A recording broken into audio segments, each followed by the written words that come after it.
અને એ વાંક્યા ગામમાંથી રાત રોકાતા રોકાતા રોકાતા રોકાતા બરડા ડુંગરમાં સિંહલી ગામના પાદરમાં આવ્યા ને તારે દી આથમી ગયો સાહેબ. અજાણ્યો મલક અને રાતના હાલવું એટલે ગામના પાદરમાં પૂછો ગામનું નામ તો સિંહલી. હા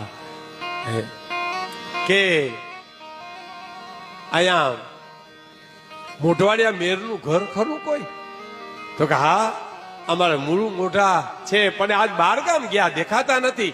પણ જો એનો છોકરો રામલો ઉભો 10-12 વર્ષની ઉંમર. એ રામલા તારે ત્યાં મહેમાન આવ્યા પણ રાત રોકાવું છે. ત્યાં તો ચોરેથી ઘણા વિચારતા અમારે ઘેરે અમારે ઘેરે અમારે ઘેરે.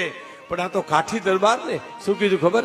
જેને ત્યાં ચારણો અને બારોટોના ઉતારા હોય ને એને ઘેરે રાત રોકાવવી છે. એટલે બધા ઘોડાને લગામ મૂકી દીધું કે તો મૂળું મોઢા ત્યાં રોકાય. અને એ તો 12 ગામ ગયા છે. જો આ રામલો છોકરો એનો 12 વર્ષનો ઈ ઉભો રામલાને હાથ પડ્યો. રામલા તો કે હા